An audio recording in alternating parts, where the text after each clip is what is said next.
Good afternoon, everyone. This is Charles with the Exodus Logistics Learning Center, Dispatcher 101 training for beginners. Today is Saturday, the 13th. I'm glad it's not Friday the 13th, it's Saturday the 13th. And this is the end of our second week of training in our dispatcher course. If you notice in our portal, I put a different background. If you notice, it's the actual Exodus, literally the Exodus Logistics Learning Center, the aerial view of it. There's my truck right there. And this is the actual building that I train out of.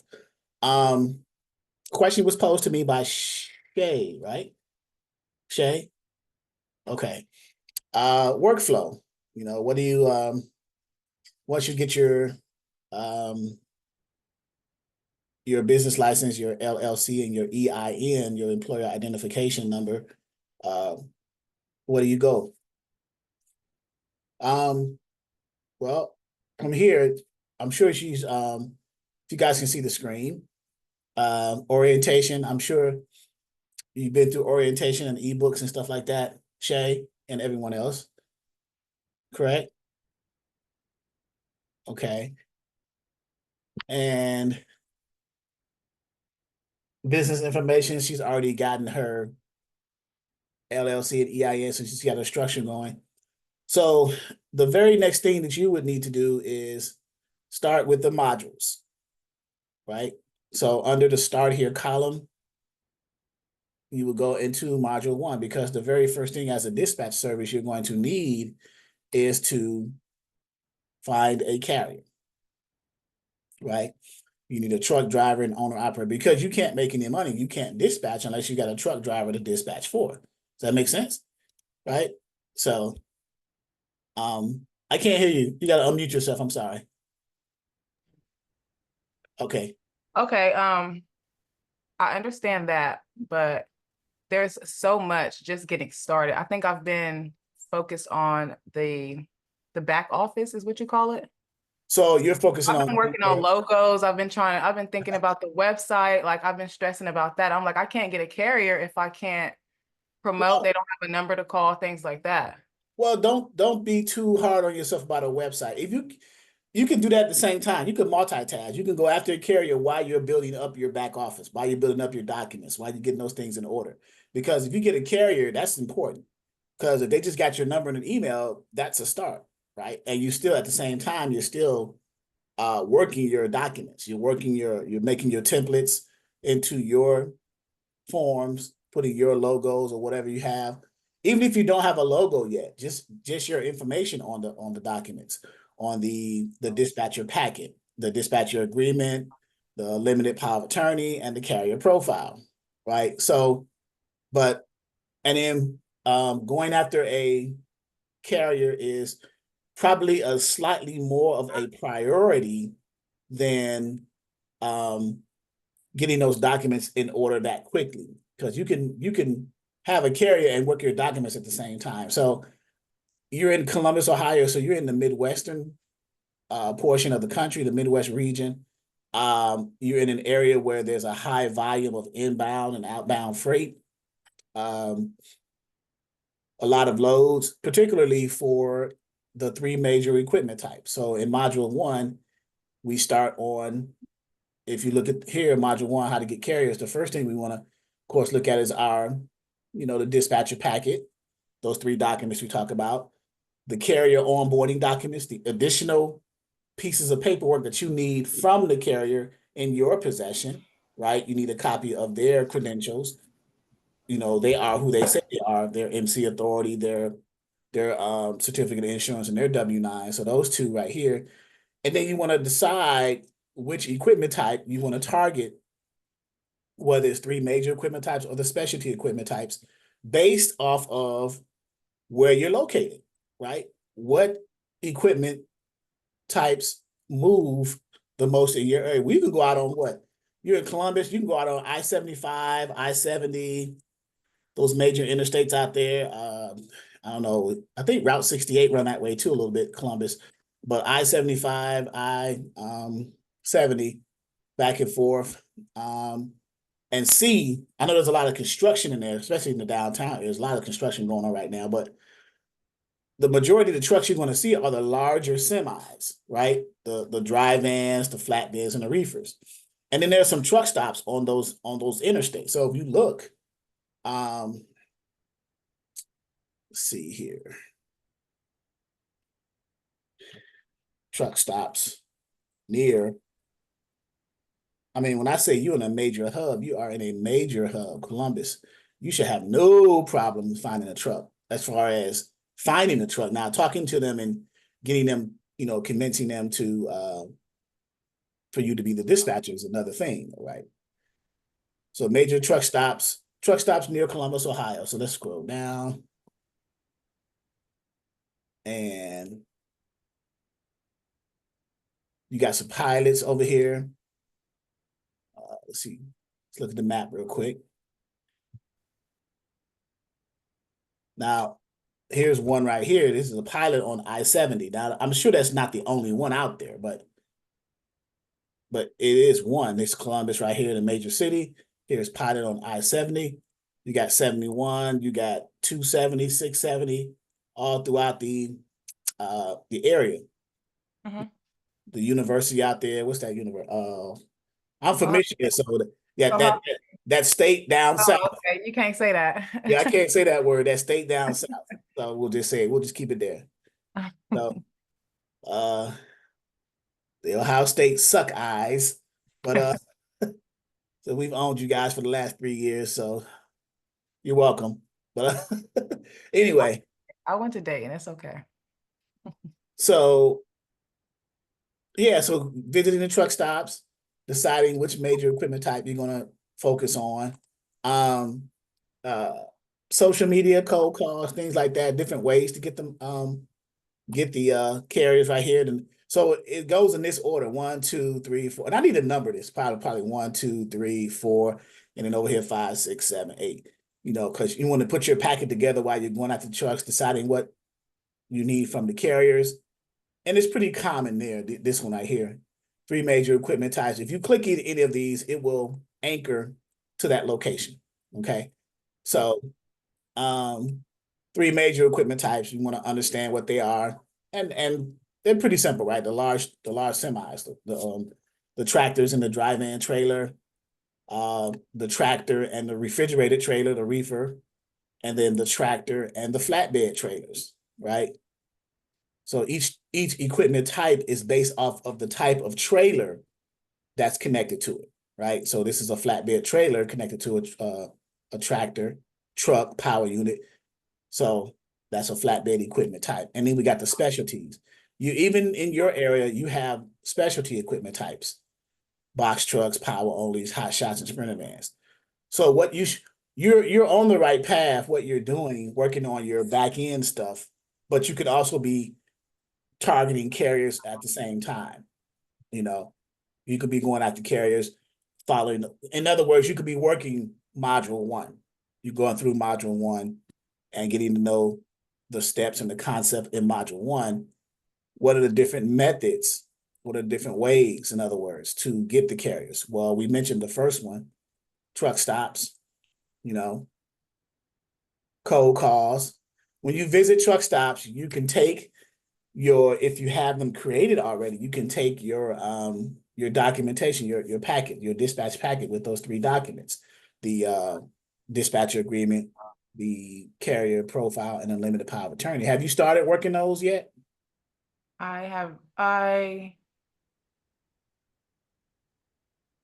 Yes and no. Okay. I've like gotten them from your website. Okay. Copy them to my computer in a PDF in a Word format. And but again, like I can go in and put my name in there, Georgian Collins. Okay. So I've looked at it. I've started it, but no, I'm not quite there yet.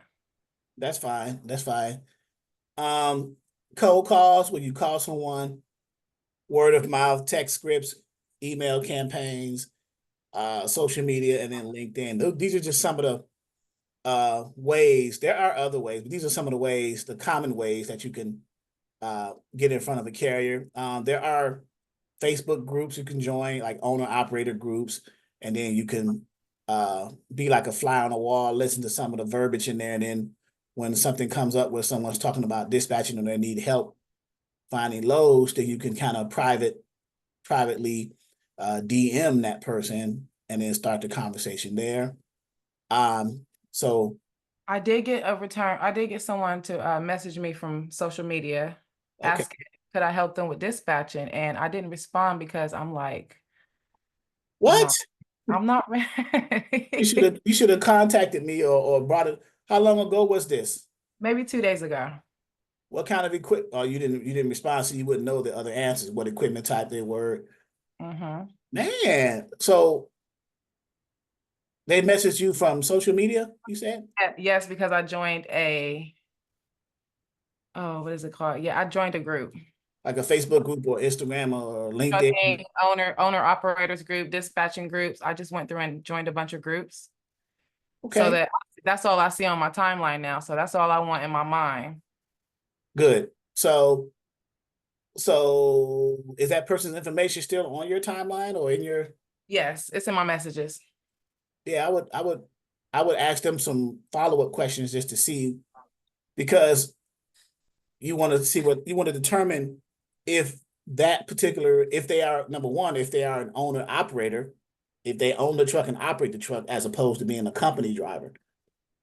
But I would almost, if I'm a betting man, I would assume that they're owner operators. They wouldn't be a company driver asking for a dispatcher, because most company drivers are dispatched internally with the company, right? So, or they may be an owner, they may be leased on to someone, but may be allowed to find their own loads, because being leased on to someone just means that you have to pay them a certain percentage what you make for the week or whatever the terms are, but you still got to find your own loads, or they may help you find loads. So that could be an option too. So you ask those types of questions. Another question is, what equipment type do you have? What do you drive? Is it a dry van? Is it a flat? And I'll ask it like that. Do you drive a dry van, flatbed, or reefer? And if they say anything other than that, then you would have to make the decision if you want to continue and attempt to dispatch for them, because they have an equipment type other than the one that's going to be easy for you to dispatch. They have the specialty ones, the box trucks, power unit, hot shot, or cargo van or sprinter van, right? So I try to instill in you guys to make your life easier by getting carriers who have the larger semi trucks starting out. I'm not saying don't dispatch for any box trucks or other specialty equipment types. I'm just saying when you first get in the game, make your job easy. So start with the bigger ones. Okay. So that's module one. So once you get through module one, take its quiz, you should have an understanding of that process of trying to go after a carrier and then trying to apply those steps, right? Have you started module one? Yes, I've taken the quiz actually. How'd you do? Pretty good. Maybe like a high 80 something. And then your wife sent me a message. Okay, good. Yeah, because I think an 80 is passing. So yeah, Yeah, I passed. I got the certificate. I was just practicing. I just jumped in and was just practicing one day just so I can familiarize myself with the questions. right. And I tell people to take their time. I have people who joined this 90-day self-paced course, and then within 3 days, they done went through all the modules, and then they'll send me a question, say, "Hey man, I can't find the carrier." I'm like, "What? Wait a minute. Why did you rush through the process? Take your time and apply step by step first. And then maybe I'm doing something different. Maybe I should make it a little bit more challenging in the modules and have a little bit more work in that to kind of push you guys a little bit. Not too much, because this is a beginner course, right? So to introduce you guys to that. So, but once your very first hurdle in this process is to find your carrier. Find a driver that says, I need a dispatcher. Can you help me? Once you do that, and by then you should have your documents in order. You should have your dispatcher agreement. You should have your carrier profile and your limited power of attorney. Those should be created on your end.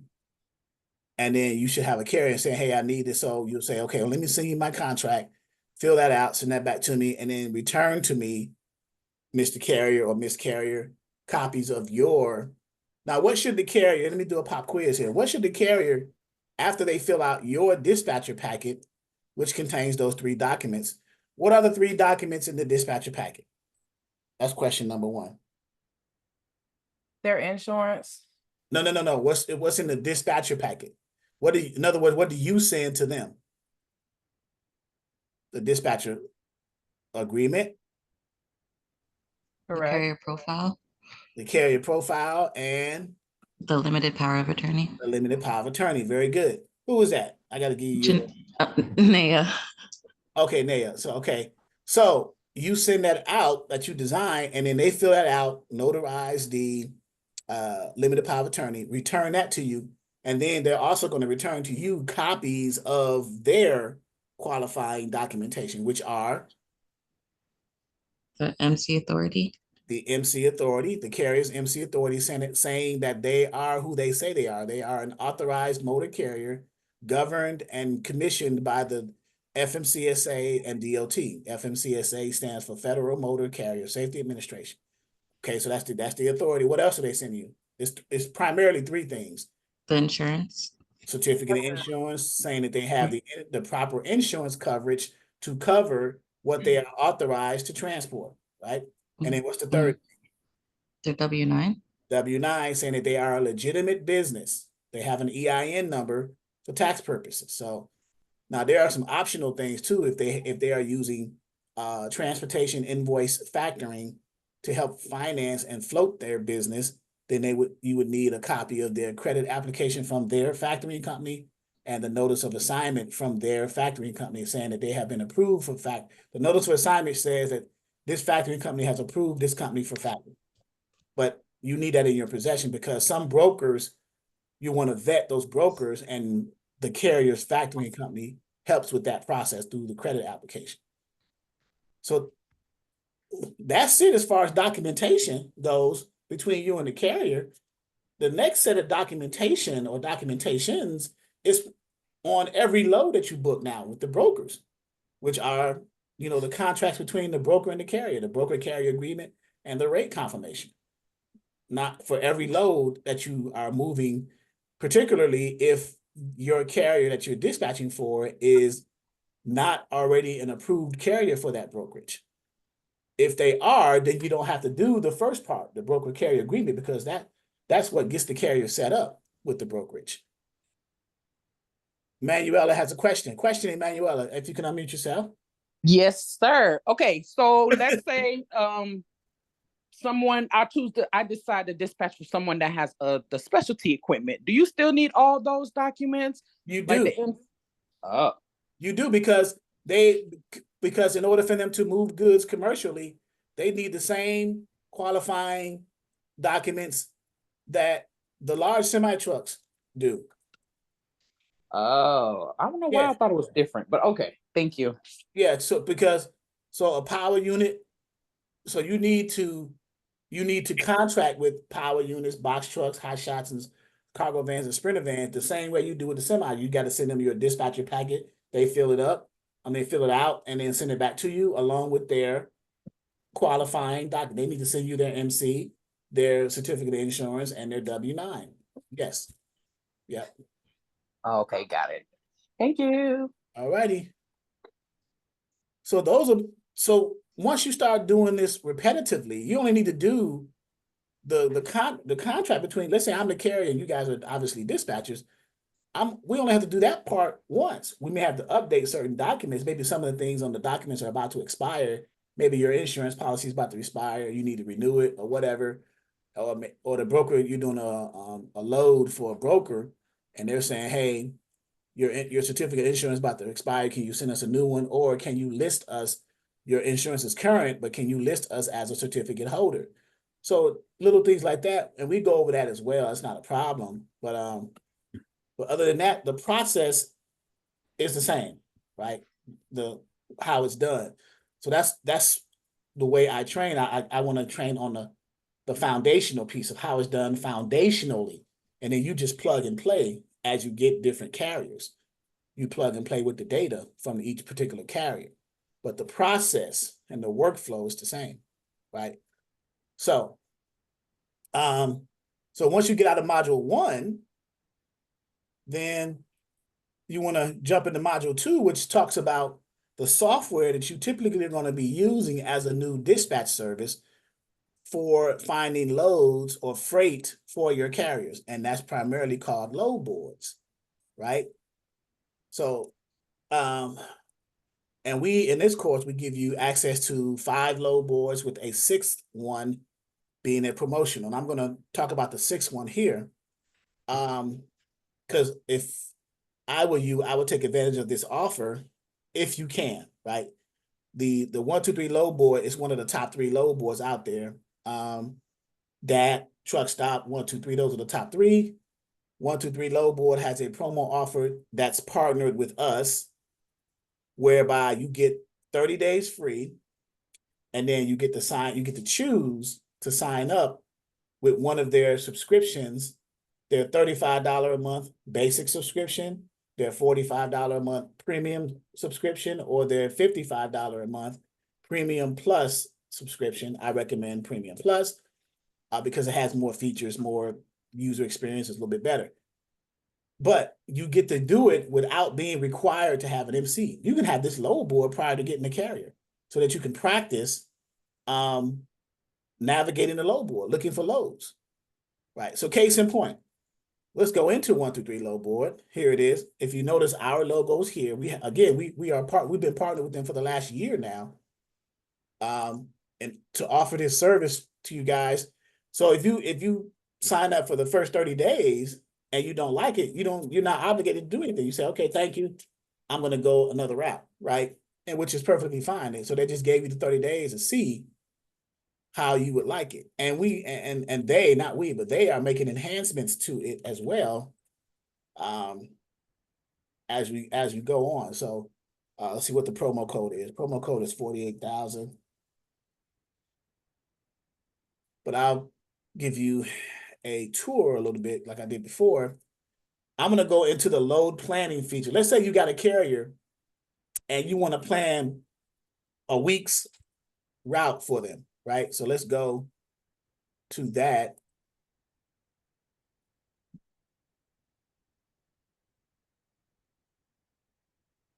One, two, three load board, log in and see.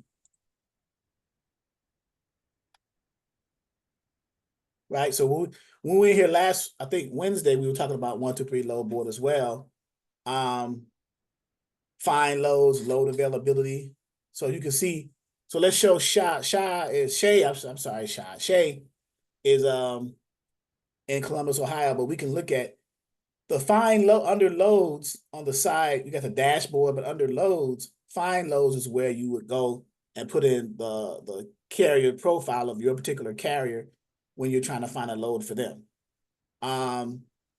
Load availability shows either in a map density or in a listing in alphabetical order by state, the number of loads, right? The inbound and outbound loads for each state.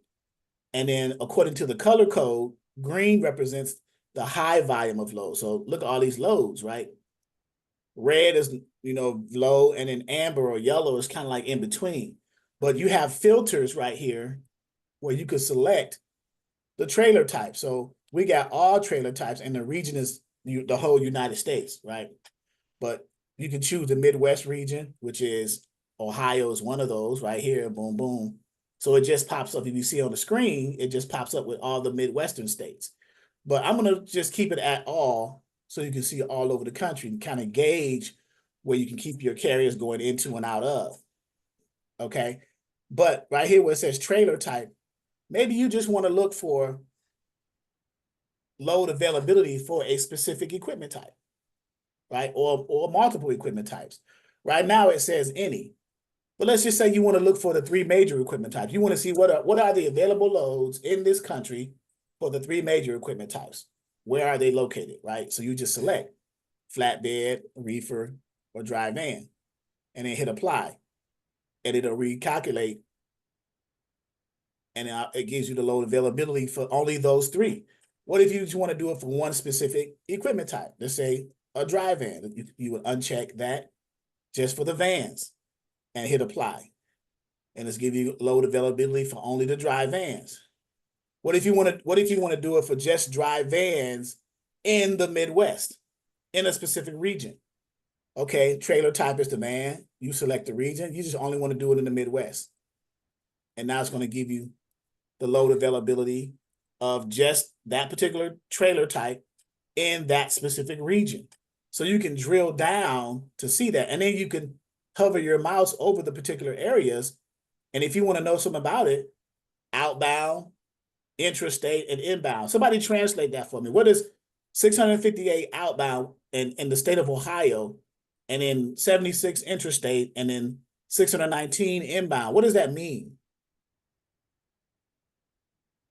619 in Ohio. So when so inbound means 600, there's 619 loads coming from somewhere else in the country into Ohio. They're making their way inbound. Okay, outbound means there's 658 loads in Ohio, somewhere in any city in Ohio that's leaving the state of Ohio. So they're at the manufacturers or the shippers, some shippers in Ohio. There's 658 different locations in Ohio that's shipping loads outbound out of Ohio. And then intrastate, 76 means that there are 76 shippers that are shipping loads only within the state of Ohio. In intrastate, they're not leaving the state. Now, if you want to know what they are, you just simply click, and that's Ohio state. You click it, it's going to change it to, there we go. So now you're here. See what we did? So all I did was clicked what I wanted. So any state, I clicked it, boom, and now it gives you a listing of it. You can look at you can do it from a list view right here. You can do it from a card view, like here, these are cards, right? You can do it from another view too. Let's X out of this and select that again, card view, and you can do it from a map view. The different ways to view the loads in that particular state of Ohio, you see? Now this breaks it down by how many loads in the particular city and area in Ohio. Most people like to look at this from the list view, right? They can pretty much interpret it the easiest. So we're going to go with the list view, okay? Also, you can sort by various ways. By default, it sorts it by the age. What does that mean is how old has this load been on the load board? From the very brand new to the oldest. So it starts from the very top. Just got posted by the brokers to been there for maybe 8 hours or more. Okay. You can sort it by the rate. Let's look at all loads for a dry van in the Midwest in Ohio by how much they're paying. Okay, click rate. And you get to categorize it now. And you see outbound, intrastate, sorted by the rate in a list view, and then inbound, sorted by the rate in a list view. So you can break it down to get more specific for your dispatching journey, right? Let's go back to outbound. I'm gonna show you a typo. This right here is a typo. Okay. There's no way that England Logistics is paying anyone $16,825 to go from Akron to Goose Creek, South Carolina, which is only 673 miles. So you see a number like that, you know that's an anomaly. That's an error, right? Because if you call that broker and say, hey man, I want this, I want this this load, right? Because the rate check, it'll even tell you it's an error, right? So that's how you can tell also. So loads leaving Ohio, outbound, loads moving around in Ohio, from Ohio to Ohio, inbound, and then loads coming into Ohio from all points elsewhere. If you notice, the pickup is somewhere else, the drop-off is somewhere in Ohio, okay? So that's how you can tell, okay? We sorted it by how much it paid. Again, you can sort it by whatever you want to, whatever the category you choose. By default, it sorts it by the age, which is the youngest one. This one just got posted 35 seconds ago and count. Remember, this is a live load boy. See the number moving? 39, 40, 41. It's in real time. You see? So this just got posted. There's no rate for it, but it just got posted, right? So I'm going to sort it by the rates. I only want to see the ones that has rates, okay? The rate, this rate column is what the broker under company posts the rate for to the truck, okay? Again, the first one is an error. Just be mindful of that, all right? The second rate check is what the market, the spot market on average pays for that lane, right? For that load. What do I mean by lane? What does it mean by lane? What lane is this first one? What lane is that? So I want to interpret that for me. I want to make sure you guys understand what I'm saying. The lane is going to always be from the pickup to the destination. So what lane is the first one?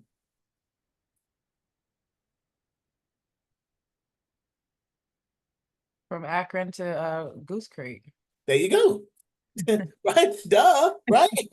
We thinking hard. I know you don't have to. It's right here in front of you.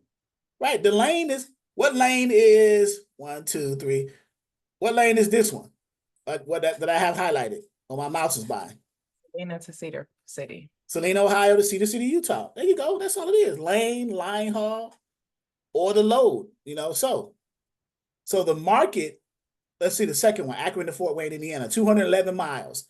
The 211 miles, the trip miles, is the miles from when the load is picked up in Akron, Ohio, transported to Fort Wayne, Indiana. That distance, that is the trip miles, or the loaded miles, we always say.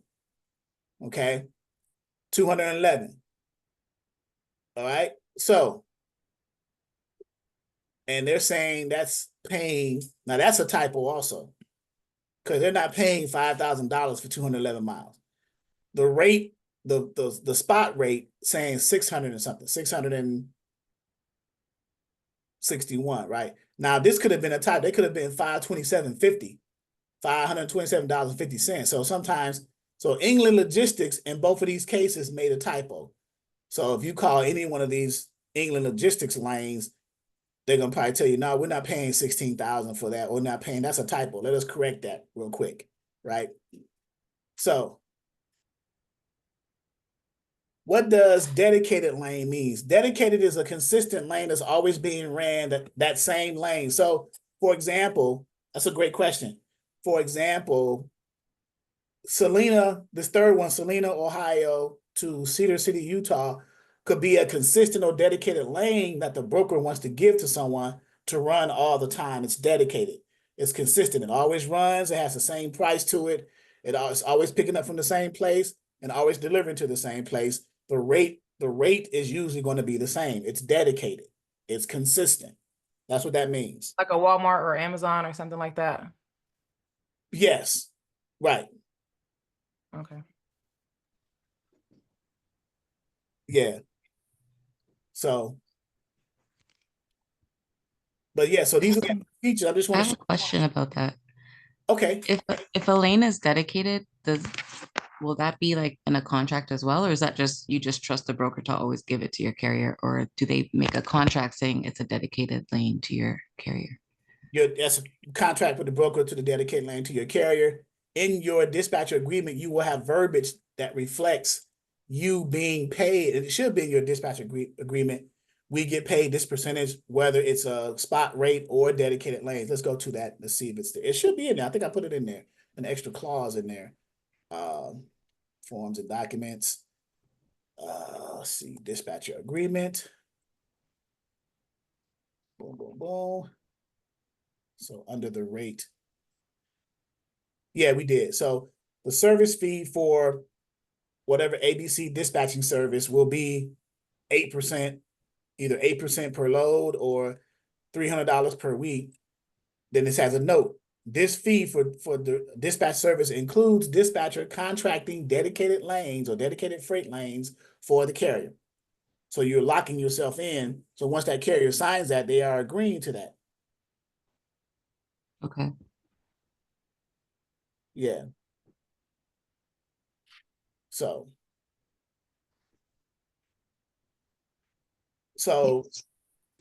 go ahead. You're gonna ask us something else? No, I just said thanks. Okay. So basically, I just wanted to show you the user experience with 123 Load Board and how to filter down and drill down specifically for. So we got real deep and granular, right? Let's start from the top again. We went to a load availability. It showed us either in a map form or in a list form of all the loads, You see trailer type says all, right now. And the region is all of the United States. But if you wanted to concentrate on a specific area for let's say your dispatcher, your carrier said, I only want to run the Midwest. Can you dispatch for me in the Midwest? Sure. What's your equipment type? A dry van. Okay, so let's go to the map or the list. Most people are visual, so that's why I keep going to the map, right? So you say, okay, well, you got a dry van, Midwest. Okay, so dry van, apply that, and you only run in the Midwest. Okay, so the Midwest. So only the states that the Midwest that's recognized in this load board to be the Midwest. And you live in Columbus, Ohio, right? So now we see the loads you want to come out of Columbus, Ohio. Now you got the result set of that. 658 outbound loads, you click intrastate, 76 intrastate loads, we highlighted. Inbound, you got loads coming into Ohio from all points elsewhere, 619. Well, if you want to run, that means you're starting in Ohio. You need something outbound. So you want to start on the outbound side, right? So you want to find loads leaving out of Ohio. Okay. So now you got that. So you have these other filters. Now you can filter by a little more. You can show the list view, which is right here. Again, you can show it as a map view or as a card view, whichever one you want. Most people are comfortable with the list view because you can see different columns and kind of help you make your decision, right? And then you can sort this list or this result set by how old the load is, or most people like to post it, sort it by the rate, what was posted rate. Okay, so just drilling down. Even more, you click here, filter. You can either sort it by that now. So you can say, okay, we got dry vans, we have truckloads. Let's hit the filter here and do some other stuff.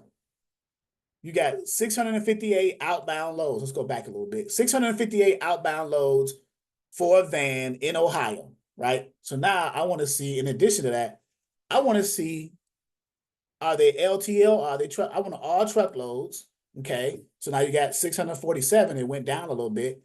And then I want to see the loads that has their weight, that has a weight, that's posted with a weight, because some loads don't have the weight on it. So I want to make sure I'm running under my carrier's weight. So I want to see loads that have weights, not necessarily length, because if I got a 53-foot trailer, I'm not concerned about length because I got the maximum length trailer, right? So I'm cool with that. Company preferences. You want to see companies that if you're just getting started as a new dispatch service, then you don't have any companies that you've onboarded with. You're just getting started. This is your first time. So you don't need to see onboarding companies. You want to see brokerages that have a credit rating, 632 now it changed. Any credit rating, or you want to see the good credit ratings, 90 to 100. So you only want to find the brokers who have the best credit ratings, right? So you're drilling down a little bit more specifically, right? Now you got 578 results. So it went from 678 to 578. Days to pay. What are the days to pay? 0 to 25 days to pay. The sooner the better, right? So now you got 362. You keep going. You want to know do you want direct shippers or do you want brokers?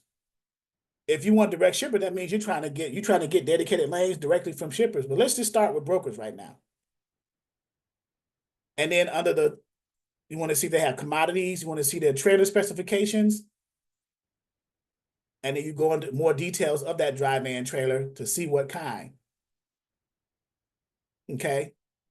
So little things like that that can help you drill down specifically in your load search for loads for your carrier. Commodity, posted rate, the rates are posted, commodities. So now it's only 212. So if you click this, apply, with all these sub filters in the overall filter, which is a dry van in Ohio in the Midwest going outbound right here.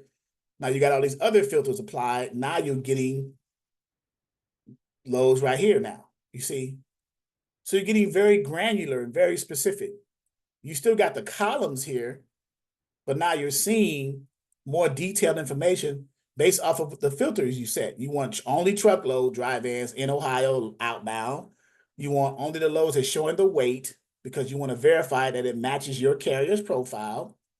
You're showing loads that are posted by brokers who have a credit rating between 90 and 100. They're good, right? You want to see loads that are posted by brokers whose days to pay are the quickest, 0 to 25 days, right? You want to see loads that show what the commodity is so you can tell your carrier so that they can decide whether they want to haul that load. You also want to see loads that have a posted rate. You see? So just getting very detailed. And you'll learn this over time. You're just getting very detailed, though. This can be very helpful. And some loads, you'll see there's cents per mile as well. Like this load here, going to Florida, or Sydney, Ohio to Sarasota, Florida, that's 1,046 miles from Sydney, Ohio to Sarasota, Florida. It's paying $2,700, so which is $2.58. What if your carrier's profile said they want between $2.25 and $2.50 a mile? Well, you just did that. Now the market says they should get $2.74 a mile or $2,800, but you're still within reason to try to book that load because it's still got a decent rate. 35,000 pounds, it's a truckload, it's a dry van, so on and so forth, right?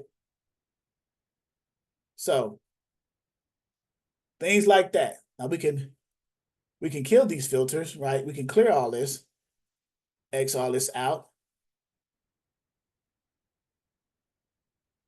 and it all go away. 3 filters, 2 filters, 1.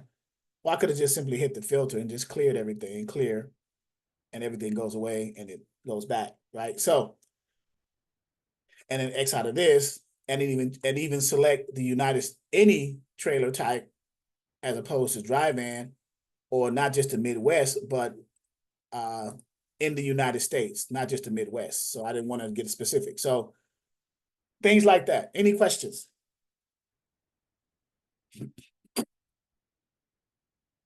It's a good tool to have for you. So you can do load availability and find your loads.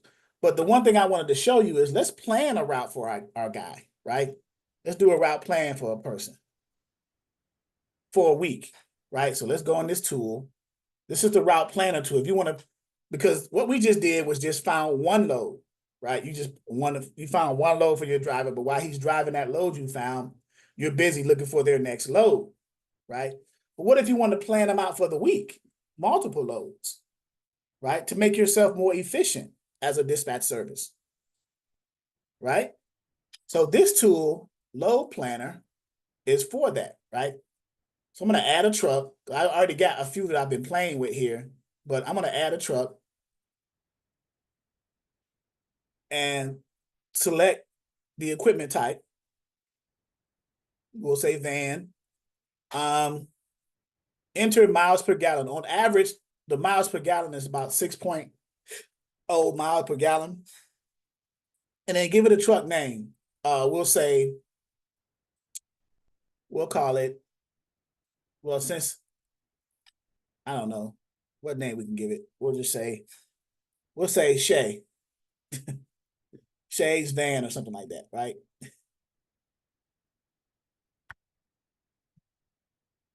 Call it Shay van. You got a van now, Shay. And then we'll hit save. So now we got that here, right? So now we're in the search details, not the results yet or the planner yet. So now where is your truck located? We're going to plan it for a week. Where is it located? Well, right now it is, today's the 13th, at 8 a.m., 8 in the morning, because you got military time. So what is 1300? What time is 1300? That's military, 1300 hours. That's 1 o'clock, right? So, okay. And where is it starting from? Columbus, Ohio. Or we'll just say Columbus, O. Okay. So, and then where would you like to be in a few days? Let's say a week from now, the 20th. Let's plan it out for a week. Today's Saturday to next Saturday. Let's plan your drive route for a week. And by the 20th, by 2000 hours, which is 8 o'clock, right? So where do you want to be? Anywhere right here where it says anywhere, or do you want to have a certain area you want to go to? That's between you and your driver. How do you want to plan them out? You're coming out of the Midwest. Do you want to stay in the Midwest? Do you want to go down to the Southeast and over to the Southwest and back, which will be anywhere, because you can only choose anywhere or a specific area? Are you trying to get somewhere within a week and with so many loads? Let's say they're trying to get to Houston, Texas, right? So let's uncheck anywhere and put Houston, Texas, okay? This map here is, you can unselect all the states, right? Or you can select all the states. This says which states that you want to service, have your driver go to while you're trying to go from Columbus to Houston, Texas within a week. Which states do you want to go to, and then which states do you want to avoid? You can click states individually to uncheck them, to avoid them, that you don't want to go there, or you can just leave all of them selected. Now, if you've got a driver who wants to avoid going to the Northeast, then you can say that. I'm going to unselect all of them and then select the ones. Okay, here in Columbus, he'll go down to the Southeast area, Virginia, North and South Carolina, all of these areas, maybe even Florida, Texas, while he's trying to get to Houston. So he'll go even up here. So he'll go from Columbus to all through these areas in a week to get to Houston. That makes sense. I don't want to go to the Northeast. I may have a hard time getting out. I may even avoid Florida. I may have a hard time getting out. Although Florida pays well going into it. Okay.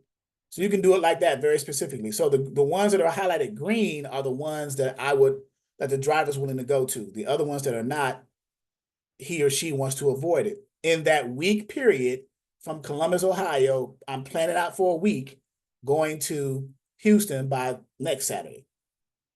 Right here, load size, full truckload. They can only do full truckload, this software. Maximum length, include loads without the length. You can uncheck that and it'll just only have 53 feet. Maximum weight, include loads without weight. If you check that, you would include the loads that don't have the weight, but you want to see what the weight is because you want to make sure that it meets your carrier's weight requirements under their profile. Let's say I'm a dry van carrier and I only want to haul 40,000 pounds. So I need to uncheck that and put what? 40,000. Right? That makes sense? Include loads without length. No, I'll uncheck that and the maximum length will be 53, right? So you're very specific there. Posting age, any, that don't matter. You can have the most recent one, last 30 minutes, last hour. I'll just say any. How many loads per trip? So within that week planning, how many loads do you want to run within that week time? On average, it's 4 loads a week. That makes sense, right? You come out of Columbus, Ohio, you hit Virginia, you hit South Carolina, you hit Atlanta, then you go over to Houston. That's 4 stops. That's what that means. 4 trips, 4 stops. All right. And then everything else being the same. Your radius length is 100 miles deadhead and your load mileage range. Okay. And then the result that you're going to get, you can either look at it from a leg view or a trip view. By default, it's the leg view. Okay. Next thing you want to do now is going to find trips. You click find. Well, before I hit find trips, are there any questions about what I just put in the search details here? We're planning for a week as opposed to finding individual loads.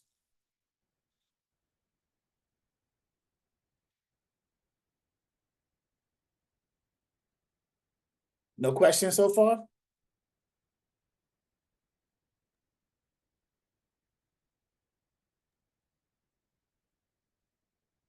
So it's gonna be 4 loads instead of 3 a week. Yeah, because 4 is, yeah, if you want 3, you can say 3. Boom, you just change it to 3. Or if you want 5, you change it to 5. Whatever number you think is reasonable, that makes sense going from Columbus, Ohio in a week's time to over to Houston, Texas. Can your driver move 4 times, 4 loads? The software is going to take care of the rest. Once you put the requirements in, the software will take care of it. So do you want to try 3 or you want to stick with 4? 4. Okay. So let me hit find trips. It's going to start calculating. Look at that. Look at the numbers. Boom, boom, boom, boom, boom. It's calculating. And this is what it comes up with. 23 loads found for your first leg. Okay, first leg. We got 4 legs, right? 4 trips, 4 legs. They call them legs, okay? So here are the options. Here are all the options for the first leg, and you can check any of them by just clicking add, whichever one makes the most sense. Now, it calculates it based off of which ones are going to make you the most profit for that day. So you got one that's making $267 profit for that day. Now it calculates fuel costs and what you're paying and all that stuff for the driver, for you. So you can help the driver on their mileage and all that stuff. So it puts it in order of profit per day. So the highest profitable one is the first one. It's paying $1,750. The driver's going to profit $280 after all expenses and fuel and things like that. But it's paying $17.50 on that load, but it's crazy because look where it's going. It's going from Vandalia, Ohio, all the way over to Lancaster, Texas. That's the first leg. You got 3 other legs left. I wouldn't check that one to see what other ones are more valuable. I'll probably take this one, the Grove City, Ohio, over to Disputanta, Virginia. Come down a little bit, right? 511 miles, 1,100, so 260. I'll probably take that one. Let's just say we want that one. We'll hit add, boom, and it takes it here. Add to my planner. Okay, yes. Confirm your rate, optional, whether it's flat or cents per mile. We're going to leave it a flat rate, so we'll save that one to the planner. So now it added the first leg. We were in Columbus.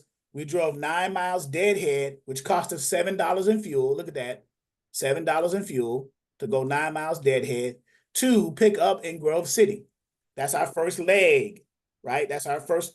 We put 4, right? We said, I just asked Christopher, do you want to select 4 or 3? He said 4. Right? So Right. now, pick up in Grove City, that shipper in Grove City, drove 511 miles to Disputanta, Virginia. 511 miles, it paid $11.63 for the load, the broker to the truck. The carrier spent $327 in fuel. The system calculated that. How do we know it's $300 and something in fuel? Well, we know it was 6 miles to the gallon. You divide 6 by 511 miles, right? 6 miles to the gallon, 511 miles for that trip, divided by 6 is 85.16 gallons. And then you multiply that by the number of, by the price per gallon, right, at the time. So whatever that number is, I'm gonna divide $327 by 85. And so it was close to $4 per gallon, $3.98, $3.99 for diesel at the time, fuel cost. But it calculates the fuel cost on the back end for you. You don't have to worry about that based off of the numbers, okay? So now we got our first leg. This is our first leg, green to green, right? Green to green. Now, it only found 2 loads for the second leg. Richmond, if you hover your mouse, it shows this one, Richmond to Georgia or Rocky Mount to Georgia. So you can put your mouse over whichever one. Well, the one that's a little bit more profitable is the first one. You're gonna make your driver, I should say, not you, but your driver is gonna make 463 profit. It's gonna pay $830 to go from Richmond, which is 31 miles deadhead from Desputanta, Virginia to Forest Park, Georgia, which is a 529-mile trip miles, loaded miles, right? The second option is 87 miles deadhead. So the 31-mile deadhead is only going to cost your driver $23 in fuel. The second one is going to cost them $57 in fuel. So you're trying to save your driver money, right? Correct. So let's select the first one just to see how it works. Okay, and with all things being equal, we hit Save Planner. So now we added. Now this is the second leg, green to green, second leg number 2. Okay, so they delivered in Disputanta. They deadheaded 31 miles to Richmond to grab the second load that goes to Georgia. Okay, the first one grabbed it from Columbus. They went to Grove City, 9 miles deadhead. So far they only driven 40 miles deadhead, 9 miles here and 31 miles here. Not a lot of deadhead. You're keeping their overhead low. That's the point, right? So this load planner is not a bad tool once you figure out how to use it, right? So now it found, for the third leg, it found 6 loads for the third leg. Right now we're in Georgia, okay? We're in Georgia. So, and this here is, the first one is Shannon, Georgia. So when you hover your mouse over it, it shows up in this box right here as a faded showing, right? Shannon, Georgia to Houston, Texas. If we choose this one, that means we're not going to have a fourth leg because we're already in our destination. We said Columbus to Houston, right? Now let's say we chose that. We can back out of it if we chose it. It may not show a, let's add it and see.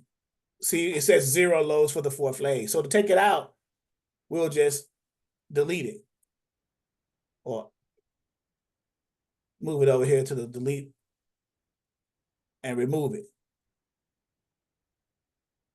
If it lets me. And get over here. There we go, remove it. So now back to the third leg again. 6 loads for third leg. So if we go back, let's choose the second one. Brookshire. Let's see if it gives us a fourth leg if we choose, because all these other ones are in Houston, the final destination. So I'm going to choose this one.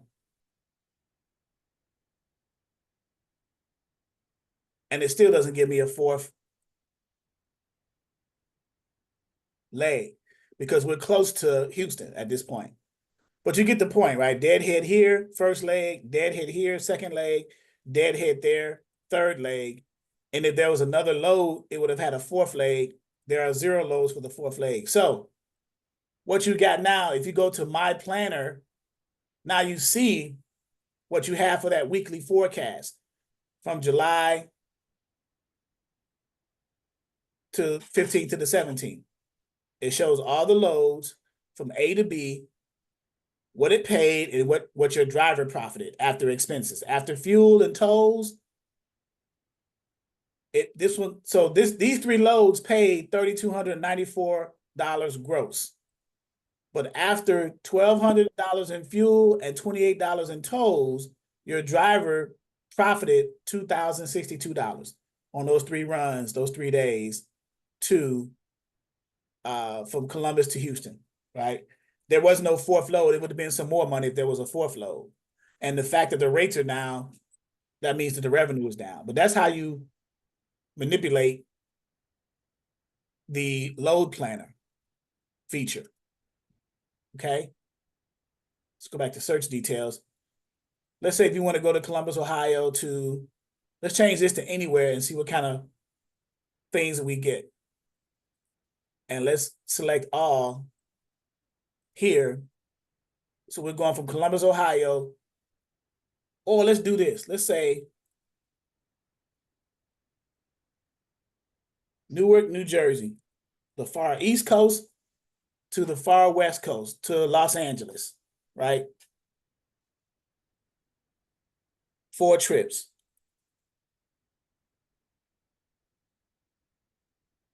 All right, so we're going from in a week from Newark, New Jersey to Los Angeles from the 13th to the 20th.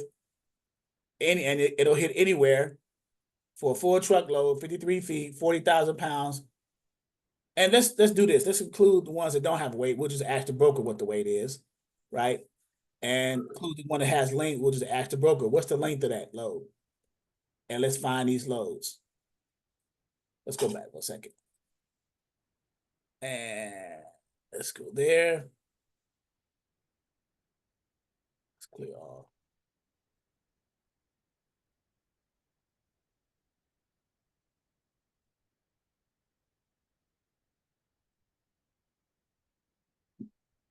Okay, edit that truck.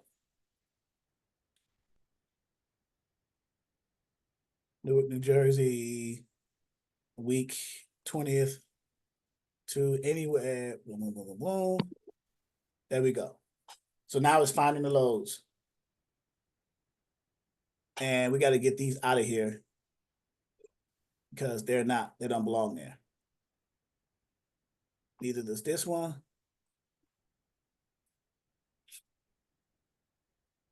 Nor does the first leg. All right. So now we have 231 loads. It's going to do it 4 times. Because we selected 4 in our, right here, 4. We could have selected more. We could have selected 5 in a week. But in a week's time, 4 is enough, right? So we'll stick with 4. Okay. 231 loads for the first leg coming out of Newark, New Jersey. Now we want to see what's profitable. When you look at the result, what would be your first leg? Depends on which direction you want to go in. This one's taking it from Allentown, Pennsylvania, which is next door in Newark, New Jersey, but it's going north back over to New York, right? I want to go more closer, moving towards Los Angeles, right? So I may select something like this one here. That's a $422 profit, but it's paying $3,200. It's going from Farmingdale, New York to Littleton, Colorado. So it's heading out west, right? Let's click that one. That's leg number 1, okay? Leg number 1. You're planning your route for the week, right? You want to make sure you go in the right direction. You want to make sure the equipment type is good, things like that. Okay. The second leg in the 4-leg load plan is 17 loads on it. You're in Colorado right now at this point. Right here, Littleton, Colorado. So you want to come out of Colorado. And if I want to go to Los Angeles, I don't want to go up to Wyoming further out. I want to go as I'm making my way closer to Los Angeles, right? So I may hit, let's see, I'm in Colorado. Let's see, where's Utah at? Utah is close. So I may hit Utah. You know, the choice is yours and how and where the carrier would like to go in that route planning, that load planning. Okay. It's all where you want to send them. So if you send them too far out of the way, you may not be as profitable coming back. So that's the idea. So I want to go to, let's choose the Utah one and see where it takes us. No loads on the 3rd leg. So I don't want my guy to be stuck. So I'm going to drag this over to the trash can and empty it. You see? I don't want my guy to be stuck. So Correct. something like this, you gotta plan it accordingly, right? I don't want to, if I send him up to Wyoming, then I got to worry about getting him out of Wyoming. If I send him down to Texas, let's say Lubbock, Texas, from Colorado, which is not that far, there's no leg there, right? See, so you got to be careful how to do it. All right, that's the thing with load planning. The equipment type you got to be careful with. Where they want to go, you got to be careful with. The directions, this right here, coming out of Newark, going to anywhere. But see, they're going anywhere. Oh, you know what? I said it for anywhere. My apologies. I said it for anywhere. I didn't set it for Los Angeles. Let me set it for Los Angeles. I'm tripping. That's why it was acting up. Okay, so, but even so, there's nothing there. So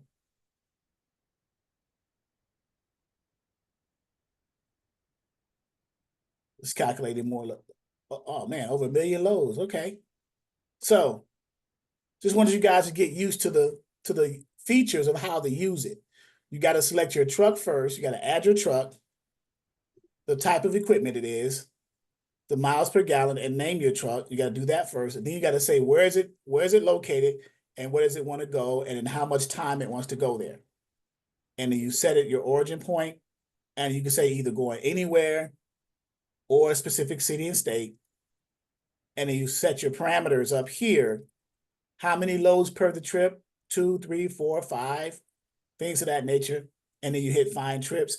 It calculates it for you. You get your search results and then your planner to see what your profit margin is and your fuel costs are. So that's how you utilize the load planner feature when you want to plan loads for your guy. Any questions there? Question. Who's that, Chris? No. Oh, who's Mr. asking the question? Monday, I got a question. Yes, sir. With this 1, 2, 3 load board, it has a lot of great features. I wanted to ask you, it's calculating all that. It's calculating the driver's reset too, his reset time too, and everything too, huh?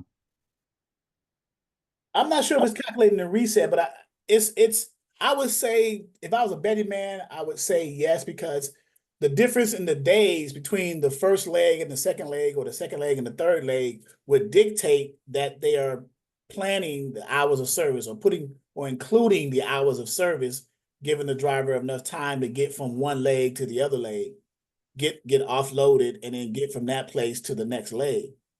So if I was And one more quick, what's the ticket on that after the 30-day free trial? What's the ticket on that to get that?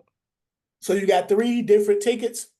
You got the basic plan, which is $35 per month. You got the premium plan, which is $45 per month.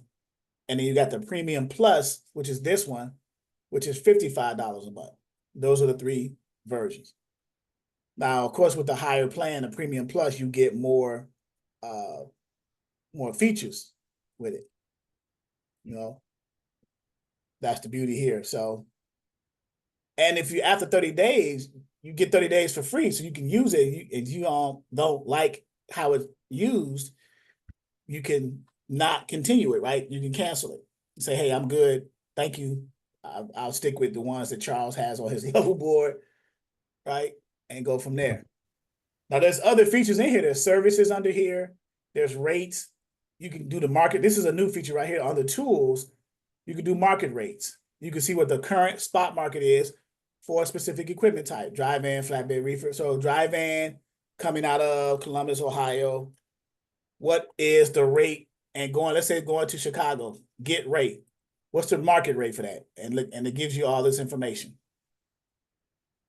So the carrier spot rate, recommended rate, going to Chicago pays around $600, almost $700, which is $1.89 a mile. Now, if you come back, if you hit this arrow, top and bottom arrow, it's going to reverse it from Chicago to Columbus. And it'll flip it, Chicago to Columbus. And it's calculating it now. See it spinning. It has rate checks and things like that. It has the low end, the average, and the high end. So the high end is like close to 1,000 going from Columbus to Chicago. I just flipped it to get the rate going from Chicago back to Columbus. It's paying this. So now you can use this tool to kind of determine how to run your carriers. If you notice, going from Columbus to Chicago pays less than going from Chicago to Columbus. You get more money coming from the western part of the country back towards the East Coast for a specific equipment type, a dry van. You see that? So Chicago to Columbus for a van is paying $1,093, almost $1,100, and it's $3.06 per mile, right? Because the trip is only 357 miles, so it's paying almost $1,100. So that's $3 and something a mile. That's not a bad rate. If you flip that, you get this 673, 700 for the same 300 something miles, the same distance. It's breaking down the fuel cost, 6 miles to the gallon, 390 per gallon diesel. So it's calculating the fuel because you divide. How do you calculate that? You divide 6 into the number of miles, 6 into 357, 357 miles divided by 6 is 59.5 gallons times $3.90 per gallon. $3.90 per gallon is 232. Now it says here 232.23. I got 232.05. Same difference. It's not too far off, right? But that's how they calculated, the system internally calculated that. And then they calculated the driver's net profit after fuel costs. They'll subtract the fuel cost from the rate, and they have left over 443. That's from Columbus to Chicago. If you flip this and get the rate, now their net profit, their estimated profit minus the same fuel cost, they're burning the same fuel, going the same distance. It's just going a different direction, back from west to east. They're making more money, 800 as opposed to 400 and something. They're making $860 profit after they cover their fuel costs because they got paid more money.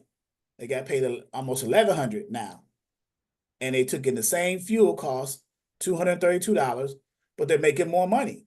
So they're going to turn a higher profit. So as a dispatcher, you need to notice those things. Directional dispatching. It pays more coming out of Chicago going east than it does coming out of Columbus going west towards Chicago or any other direction. Those are some of the clues you pick up on to kind of tell yourself, well, I'm gonna send my drivers in certain directions that pays more.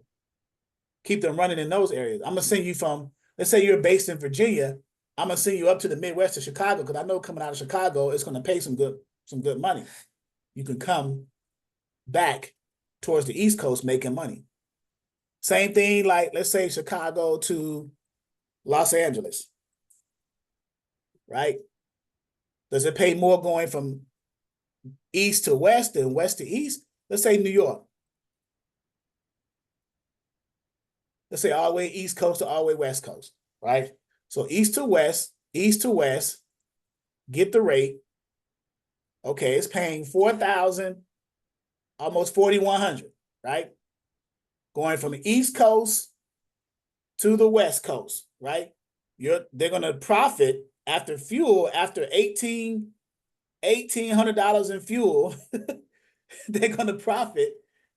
God, dog, they paying almost $2,000 in fuel because that's a 2,800 mile trip, right?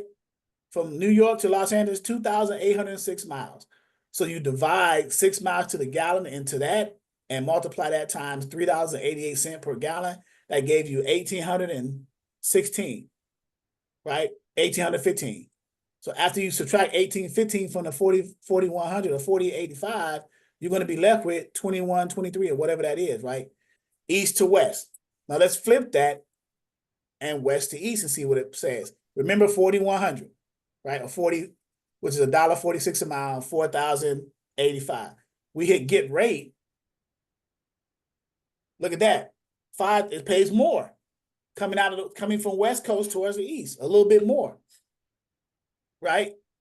So you make a little bit more. Your fuel cost is about the same. You're going to profit more. Your cents per mile is more. It's $2.05. So you can use these tools to kind of gauge of which direction you want to send your drivers in to make the most money for their truck, which indirectly make more money for you, right? In proportion, I should say. And this is the low end. According to the green screen, these are low end. This is the low end number, 5,700. The max is, look at that, 64. You see, 6,400, which would have been more of a profit margin right here. Going from west to east pays more than going from east to west. Now, what about north and south, south and north? Let's do that one. Let's see which way pays more. And this is for a dry van. You can switch it up for a flatbed or reefer to kind of get your numbers. I'm just showing you, right? Let's do north and south. We already did east and west. We know now west to east pays more than east to west, right? For a dry van, right? We could do it for a flatbed and see if it makes any difference. We can do it for a reefer and see if it makes any difference, right? Let's change this to a reefer. A reefer going from west to east. No, let's start from the east to west. East to west. New York to California for a reefer, right? That's what we got right here. Let's look at the rates. Get rate. Okay, 4,300. Okay. If we switch that, going from the West Coast to the East Coast for a reefer, get the rate, 7,000, 7,800. Look at that. Look at that. So again, what theory is this proving? It's proving the theory that if you got a van or a reefer so far going from the West Coast to the East Coast, your analytics saying it's paying more money. So if I was dispatching, I would look at drivers who are living out west and start them there and then start sending them east and maximizing the money, right? Let's do it for a flatbed. See if it's the same theory. Flatbed. Let's start with east to west, New York to the West Coast. See what it's paying. Okay, 5,800. East to west, 5,800. Now let's flip it again. Flip it west to east. Flatbed. Remember, 58. 57, about the same for a flatbed, right? So on average, the three major equipment types going from west to east have a tendency to pay more than east to west. That's that theory, right? That we know that now using this tool and looking at the analytics. I'm right in front of our face, right? Now let's test the theory out from south to north and north to south and see if it's the same thing. So let's say a dry van. Let's start with a dry van, right? So this kind of help you kind of gauge where to send your guys once you get a carrier, where to send them, right? So let's start with a northern city. Let's say Detroit, Michigan, to a southern city. Let's say Atlanta or something. Let's say Jacksonville, right? North to south, Jacksonville, Florida. Okay, north to south. For a dry van, get the rate. Okay, north to south, 2,400, 2,420. Okay, they profit after fuel. At the fuel cost 600 something, they'll profit 1,700 off of that run. Okay, now if we flip that, coming from the south back to the north, what difference is it? It's less. It's 1,500 coming from the south out, right? So it looks like north to south pays more than south to north so far, right? Let's change the equipment type. Let's switch back to north to south. Let's change the equipment type for a reefer. We're only looking at the three major equipment types, right? Let's get the rate for the reefer. Coming out of Detroit, north, going down south to Jacksonville, it's paying 2,600, the spot market, right? 263 a mile. You profit after fuel, you'll profit 1,900. Okay, north to south, 2,600. Let's switch that coming out of the south to the north for a reefer. Let's get the rate. 17, so it's less again. So right now, so far, the theory is it pays more coming north to the south than it does south to the north, right? So let's switch it to a flatbed and see if that theory holds true. Switch it back north to south for a flatbed. Let's get the rate. 24. You guys see a pattern? I'm just showing you, right? 24, they profit 17 after fuel. Flip it south to the north for a flatbed. It pays less. Now, a flatbed pays less, but it pays a little bit more or less, but it still pays less nonetheless, right? So what's the theory now? For the three major equipment types, directional dispatching pays more for a dry van, flatbed, and reefer coming from the northern region of the country going south, southbound, pays more, as opposed to southbound going north. And for a dry van, flatbed, and reefer, it pays more from the west going eastbound than from the east going westbound. Now, I showed that, right? I showed 6 different scenarios, right? 3 on the east and west, 3 on the north and south.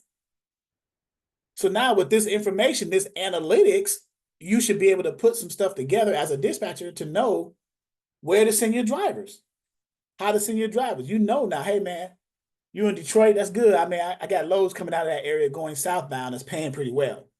Now coming back north, you're not going to make as much. You'll cover your fuel, but let me get you back to the northern region so I can get you another load running back south. Or if you like to run, you know, directionally from the west to east, I can get you more paying coming out of Houston going towards the East Coast than the East Coast going towards Houston, right? So west to east and north to south pays more, right? Does everybody grasp that, understand that, based off of what we've seen on this load board, these analytics, these market rates? It's a good tool to have. It's a great tool to have. Once you understand it, right? The most of the data is done for you. Most of the calculations are done for you. They figured out the mileage.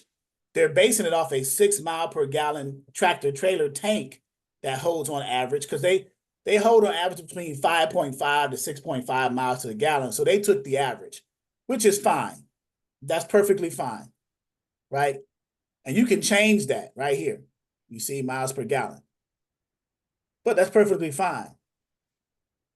Mileage calculator. You got a mileage calculator right here. You see? Profit calculator. They do all the numbers for you. Once you understand how it's done, that's under the tools.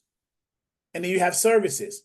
If you need roadside assistance, if you want to get paid faster with a factoring company, if you need to save at the fuel pump, getting your trucking authority, under services. And then under resources, fuel prices. You can view the fuel prices. It takes you to the website, the energy website, EIA.org, which is this is in our back office. But this shows you, this is US regular gas prices. Right below it is diesel, US on-highway diesel prices, dollars per gallon. Here it is, the US, across the US. Overall, across the US, as of the 24th of June, the week of July, a week ago, a year ago, right? So these are the prices per gallon, right? So you can look that up, okay? You can do a search on the FMCSA for a driver. You can do a credit report, search directory, reefer rates, all types of things. So once you start navigating into the website, into the load board and seeing the different features of it and putting it to use, you'll be able to put all this together into a workflow for your dispatch service, put everything together. And then even here, when you go find a load, if you want to find a specific load, one load, create a load search, one load. Before you do that, over here to the side, it has a video showing you how that's done, how to find the best truckloads. There's the video. And then some FAQs, things like that, frequently asked questions. So it's there to help you, right? The features. We can find a load. Let's find a load. Detroit, Michigan. We went down south, right? We went to Jacksonville, Florida. 100 miles. And we selected dry van, flatbed, or reefer. Pickup date, I'll say any trailer type that start with a van. Apply. And then any length, any weight. Exclude loads without weight. We want to do that because we want to see all the weights, okay? What they say. And then see what we come up with. Our results. right? So going down to Jacksonville.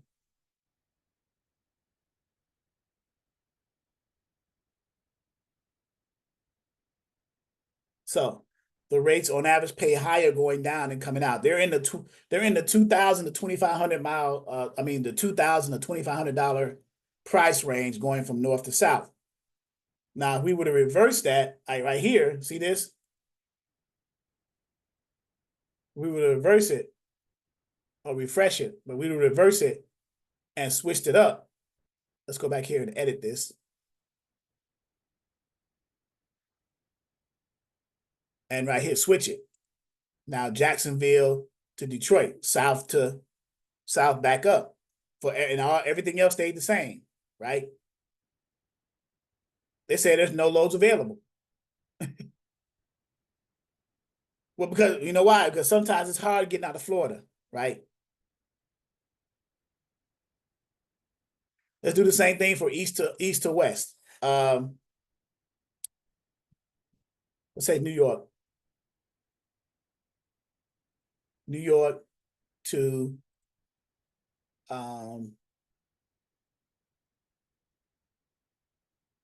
Los Angeles. Okay. New York to Los Angeles. Going from east to west. Remember, east to west is cheaper than west to east. Let's go to west to east. Let's flip this. Flip it. Los Angeles to New York. You're probably going to start seeing $7,000 to $8,000 rates. Any length. Exclude loads without length. No, exclude loads without weight. Let's do that. Let's see what we get. So we got one load for going from California to New York is paying $5,600. If we flip that and see what the difference is, let's edit this. Flip it from New York to Los Angeles to see if we come across anything. Look at that, it's less. It's like 39, 34. So the theory is being proved, right? The theory is being proved that the rates are higher coming out of the West Coast going east, or coming northbound going south, coming out of the north going southbound, right? So if I were you guys, I'll make a mental note of that, or if you got something to write with, write it down to be mindful of. So now you know where to send your guys. It's just another chink in the armor to add to your dispatch service. You know, keep your guys running in a direction. In other words, keep your guys running in a direction that's most profitable for them, right? If you can stand it, keep them running according to their profile and according to all the numbers and the analytics you're getting, keep them running in the directions that's most profitable for them. So if you got a carrier who has a dry van who only wants to run in the Midwest, then start them out north and run them southbound, right? And then of course they'll maximize money. You can get them back up north. The money they're going to get coming back north is just going to cover for fuel, but you get them back to their money load to come back southbound again to make some more money. Same thing if you got a carrier who's a reefer or a flatbed who wants to run the east and the west, keep me running where it's profitable. Okay, I'll run you. You're based in Houston. I'll send you over to Los Angeles, and I'll send you from Los Angeles all the way over to like Ohio or Virginia or something like that, where it's paying a lot of money, $7,000 to $8,000 for that 4-day run. You know, because we know now that west to east pays money, north to south pays money, right? So that's called bi-directional or directional dispatch. Understanding the numbers, and then also you want to include at some point, you want to understand the seasons, when to run, like what seasons to run in, what types of commodities, things like that. Like when Mr.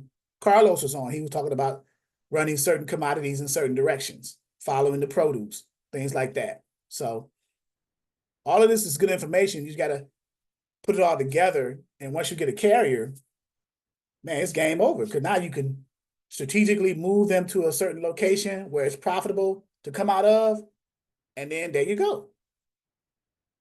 So, any questions? I have a quick question about the load planner, and if you already answered it, then I'll just rewatch the video. Right. But after you planned for the week, and you have where you want to send your carrier for the week, do you then go back and contact the brokers one by one to secure those That- loads for them? That's correct. The load Okay. planner just shows you the specific loads and the companies that posted them. You would still have to contact those brokers to secure those loads. It's just giving you the information according to what all the loads that are posted in the system, putting them all together according to your filtered requirements. And then you get like, for example, the 13th and the 20th, that's a week, right? So we want to come out of, let's say, Columbus going to Atlanta, right? Let's put it Atlanta. Okay, and let's see that's there. So it's finding all the loads, and we set it for 4. This is for a van. I got the van selected, and I put 5 miles to the gallon. I need to change that to 6, but that's fine. Okay, so let's go back to the search details for 5 miles to the gallon. Let's edit the truck here. Let's change this from 5 to 6, just to be more accurate.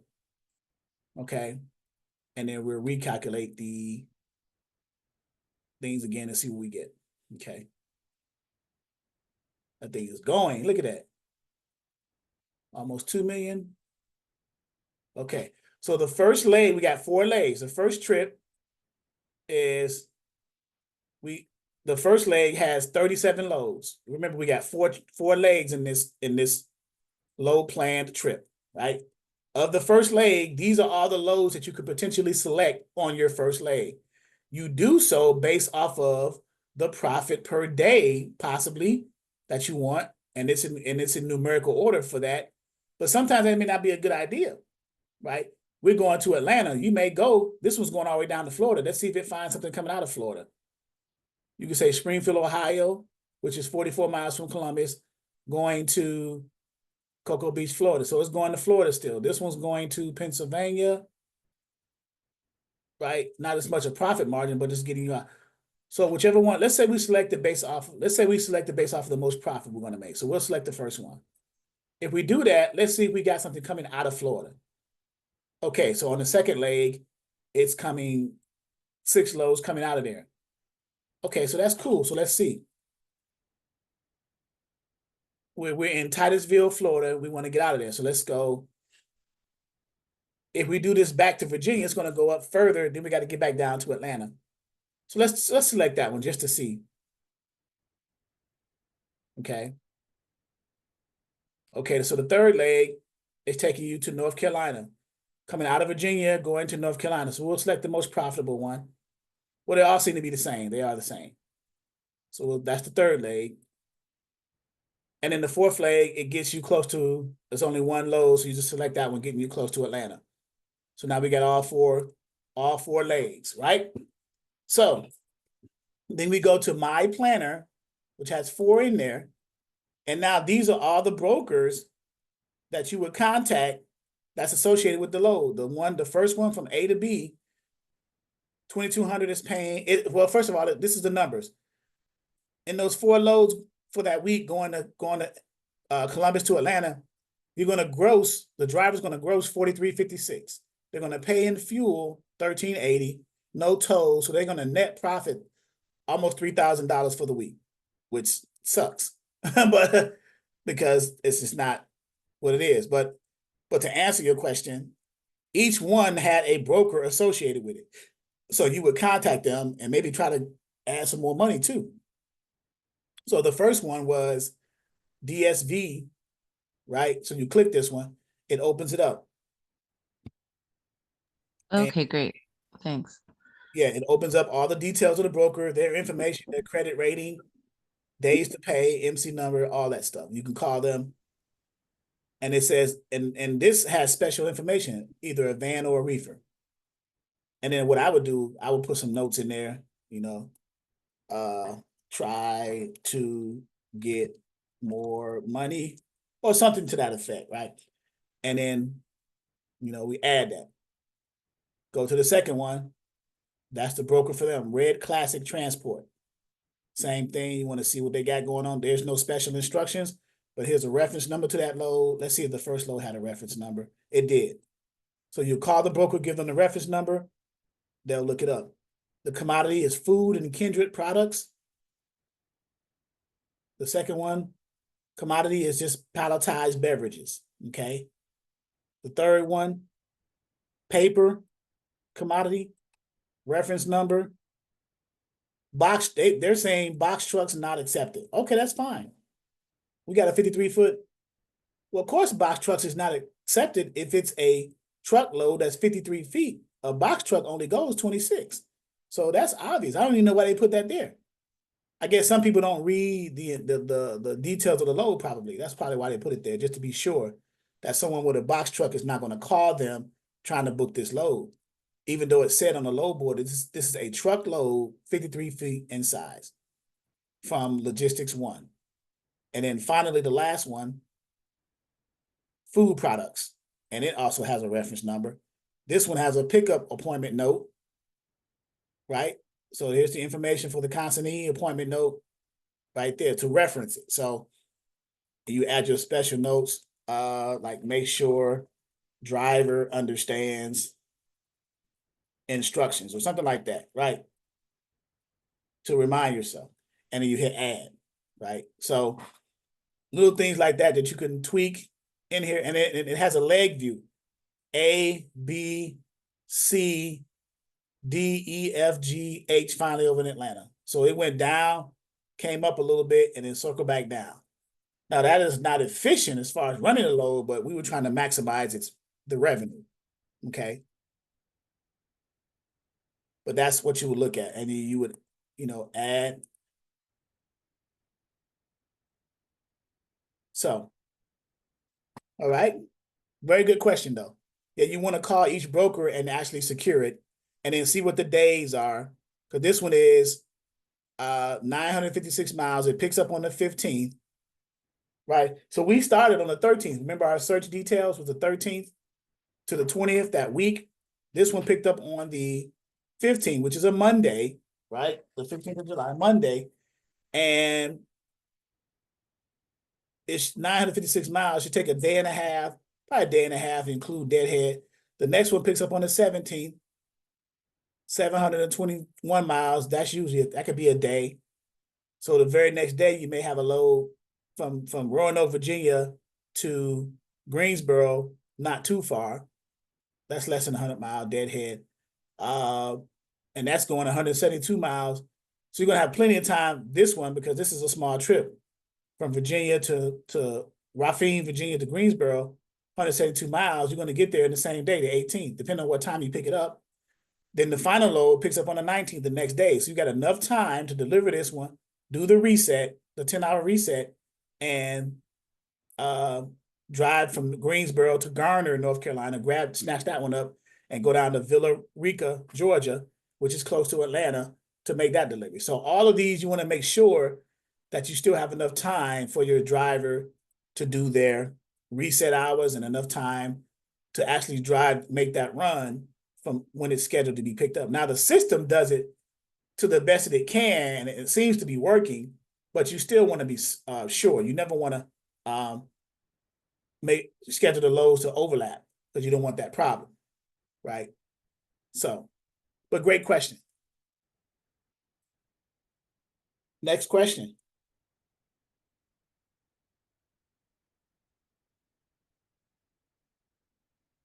So on the third run, they will reset. They would reset on any of the runs that they're required to reset according to how many hours they have left in their cycle, in their clock, right? So let's say the first one, Chris, they picked up, they had hours, they were close to having to reset their hours. Maybe they picked up on Monday. So let's say over the weekend, they had just did their 34. So they got a fresh set of hours. So they're running under the 70-hour clock instead of the 60-hour, right? So 70-hour clock, 70 hours. So they picked up on the 15th, and they're running this 956-mile run.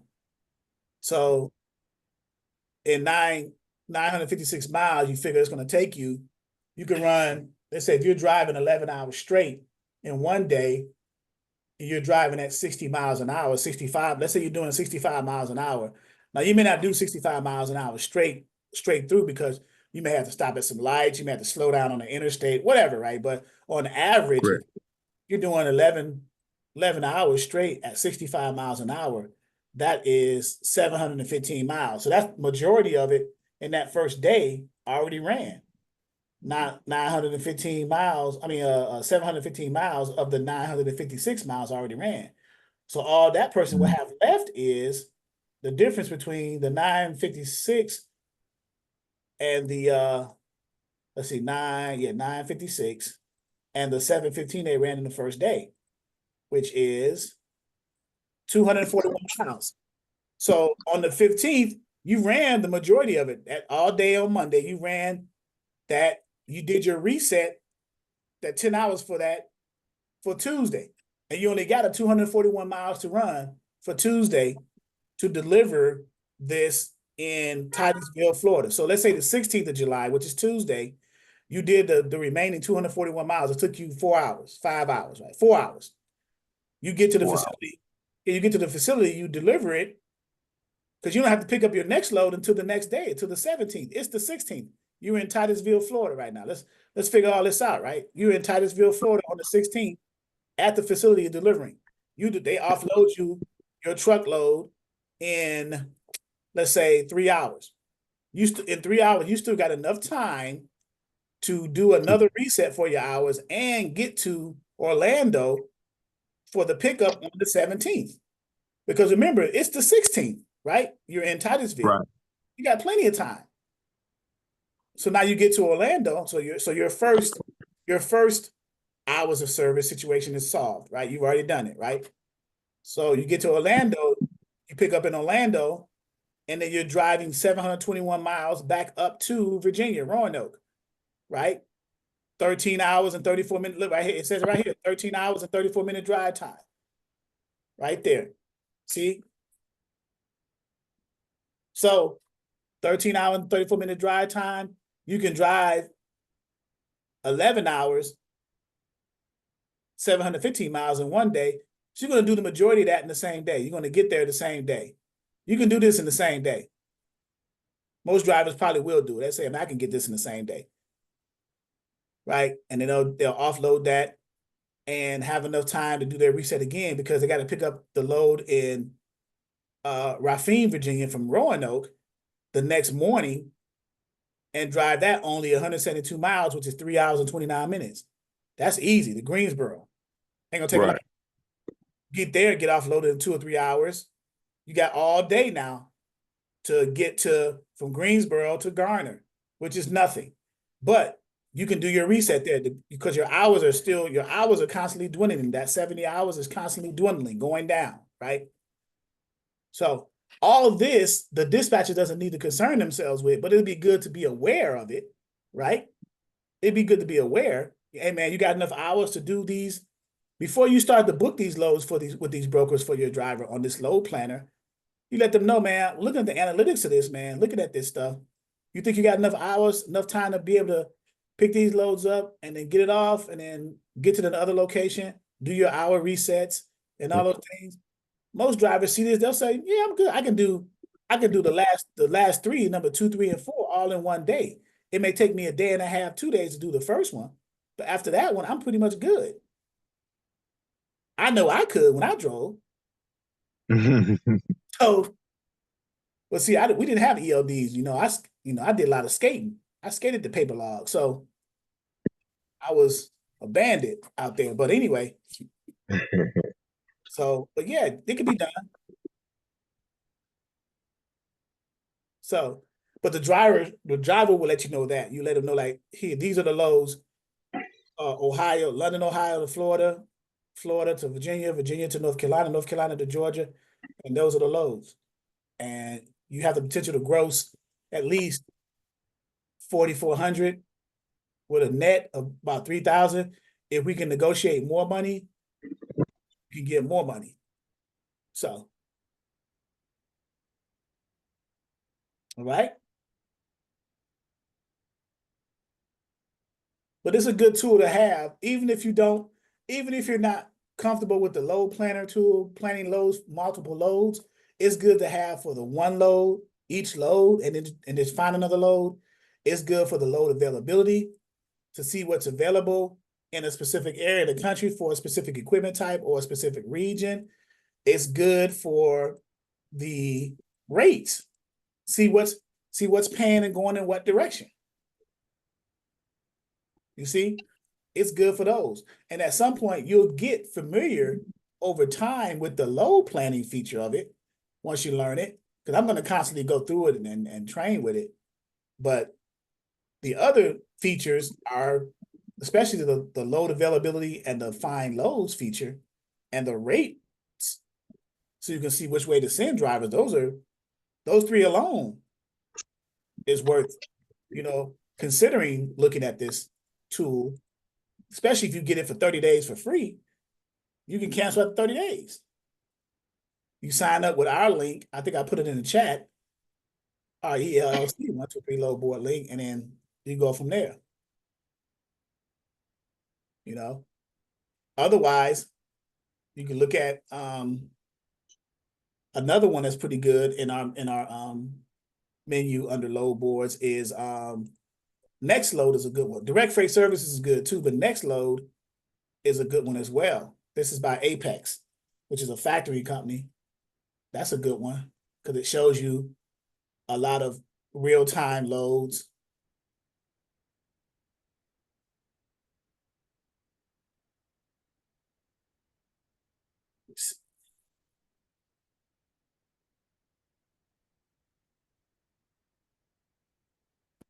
Let's load this. I'm looking at the password for it. I know I had it somewhere, but I want to bring it up. Oh, okay. It's whatever it is. All right, got it. Let's bring it back. Resume.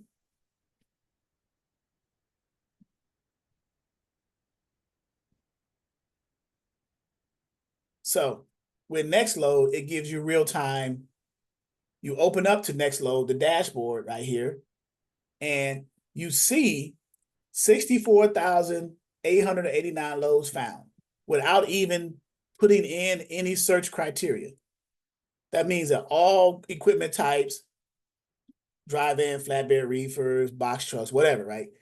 It's not until you start getting into the breaking down, specifically filtering out what you're looking for, particularly for your carrier, that these numbers go down. Like, for example, where it says more search options, click that, and now you can see, let's say I want to find loads that have, right now we got 64, and the numbers are growing, 64,891. It was a little bit less.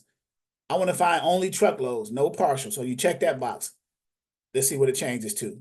63,000 something, right? I want to see loads, just truckloads that have rates to the posted. Check that box. Okay. Look how far it jumped down. 29,000 now. It went from 63,000 to 29,000 because the majority of the loads didn't have posted rates. But I want to see my loads that have posted rates because I want to know what the broker is paying to the truck as a dispatcher. Wouldn't you? Wouldn't you want to know what the broker's paying to your truck so you can share that with your carrier? Now you get into the detail. Okay, I'm looking for dry vans, okay, that have full truckload dry vans who has rates by the brokers that are posted. So I go to the equipment and select van, or type V for dry van. Boom. In real time, I went from 20-something thousand to 14,000. Look at that. So I got all dry vans that have full truckloads that have posted rates. Didn't give you a city or anything yet. What do I want to come out of? Where do I want to go? What kind of city I'm coming from? Okay, I want dry vans, full truckloads, rates posted, but the weight is no more than 40,000 pounds. 40,000 pounds from 0 to 40,000. Now we only got 66,691. See how that works? The more detail you put into it, the smaller it's going to shrink because it's drilling down specifically to what you want to get to, right?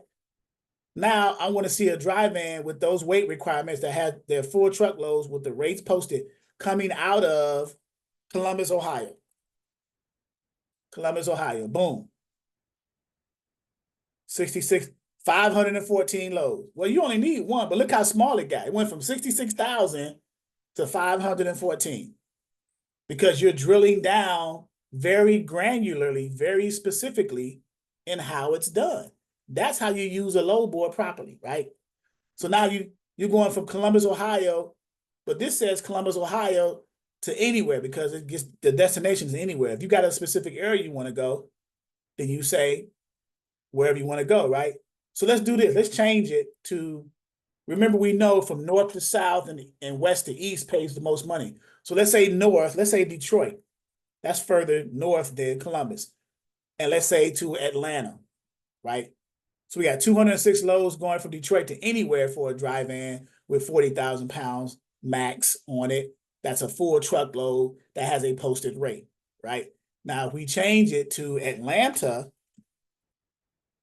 we're saying a dry van coming out of Detroit going to Atlanta with only 40,000 pounds on it, truckload that has a posted rate. There's only 19 of them. Look at that. See? And now you just go down here and start looking at them. There's only 19 of them. That's not that many. But you got specifically what you wanted, right? Let's say you took the weight requirement out. That 19 might go up. Let's delete the weight. So it went from 19 to 30. Not that many. An extra 11. But that's still fine. But if your carrier's requirement, their weight requirement was no more than 40,000, then obviously you want to follow your carrier's requirements and put the 40,000 back to 19, right?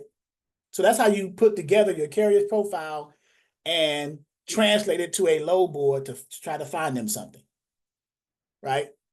And then if you want to, now you got to Atlanta, now you want, let's say you want to get out of Atlanta, coming back north to Detroit or wherever, right? So you swap the hit swap, boom, you switch it. Atlanta back to Detroit. Or let's say that I want to go back to Detroit. I want to go from Atlanta to anywhere. That's paying. So you just delete Detroit. And now it goes 500. And if you know where else you want to go from Atlanta to, you just simply put that in the destination and it'll give you the real-time load. You see that? I hope you guys are picking up on these features, right? To see how useful they are, right? Because you've already eliminated a lot of them. For some load boards, you see all these results and it's not giving you everything you want. But if you put specific instructions in the load board, it'll tell you exactly what you're looking for, right? So if I want, let's say I got family in Virginia, somewhere in Virginia, and I'm in Atlanta, I want to get out of Atlanta to, or let's say Ohio. Let's say Columbus, Ohio, or the state of Ohio. Let's just say the state of Ohio. You don't know the specific city. So you got 21 loads. But if you know the specific city, Columbus, Ohio, out of Atlanta, you went from Detroit down to Atlanta, you delivered down there, you found something, but you want to get back to Columbus because you got somebody you want to see up there, right? Family or whatever. You got 42 loads coming out of Atlanta going to Columbus area, to the Midwest. Now, you know going from south to north pays less than north to south. So you know you're not going to make as much money coming south back northbound than you did north southbound, right? We proved that with the 1, 2, 3 load board with the market rates. We proved that already. North south pays more, west east pays more, right? We got that already for the dry van, flatbed, and reefer. That's a no-brainer. You guys, with that alone, you guys are better than most of the dispatchers out here now because they don't even know that. They don't know that. They don't know the analytics says that north pays more going southbound than south-north, or west pays more going eastbound than east-west. They don't know that. They're just on the load board looking at spot loads, man, and looking at numbers, man. It's this paying this amount, or this paying that amount. But if you just do your analytical homework, and put that stuff together, you'll be more efficient with it, right? So, any questions there? That's how you use. So I would say next loads, if you don't want to use 1, 2, 3 load board, next load is probably the next option because you can take real-time loads. Let's take all this stuff out and get back to that 60-something thousand loads, right? take the dry van out, take the weight out. And 15,000, take the rate that's posted out.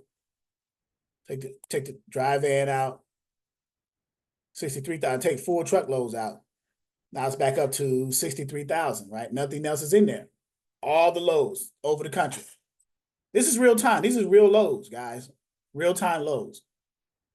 Like, this is not practice. I mean, you practice in real time, but you practice.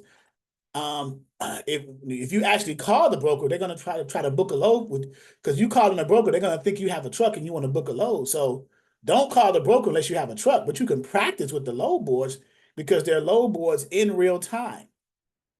Okay, so that's just my advice to you guys. They're real time load boards. I'm paying the subscriptions for them, so they're real time load boards. But you want to tweak it and get used to using them, and you can all these other categories that you can say. You can filter by a specific company that you want to look for, whether it's just only brokers or 3PLs or brokers and carriers. So you can drill down into how far you want to go in your search criteria. So, all right. I think that's it for today. Any questions? No. Hopefully this information, especially with the 1, 2, 3 load board and all the market analytics and stuff, was this helpful? Was it useful, guys? Yeah, it was very helpful. Yeah. Yes, it was very helpful. Yes, sir. So now you can take all of this and actually practice with it. So you can get well versed in it and understanding. You know, you may be a person who never get a carrier, but may help other students who have carriers and help them find loads, and they just pay you to help them find loads as a side hustle. It was good. It was good to see how you did the planning of the week. You know, I never seen that. Right. So that was very informative. Thank you. Because most new dispatchers, you do spot loads, load by load. Right? Mm-hmm. You'll find that 1st load, and then while the driver's driving, you're looking for their backhaul, the next load, right? You're not planning out 2, 3, 4 loads in advance, which is a little bit more further along in the dispatch duties, right? Mm-hmm. So, all right. Any other questions?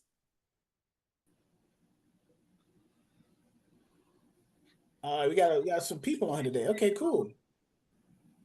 All right. What happened now? You said Mr. Freddie and Miss Jackie came through the line? Yeah. Okay, so our next training will be, today was Saturday, the 21st, July 20, I'll look at my calendar. July 21st, that Sunday at 11 a.m. This recording will be in the portal. You guys saw the new portal. I put a picture of my logistics learning center right here in the back office. This is literally the building that I train in. So, and there's my truck right there with the logo on it. But that's that. I'll show you on the broker side what it looks like, the front of the building and the broker panel. There's the front of the building. So.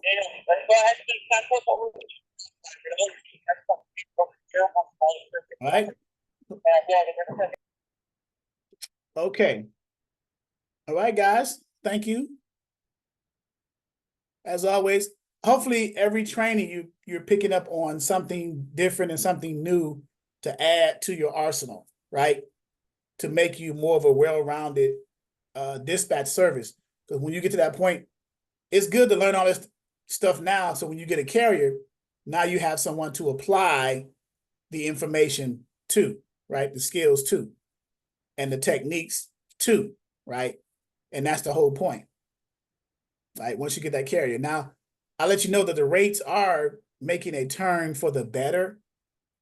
It's because of a bad reason that they're making a turn for the better.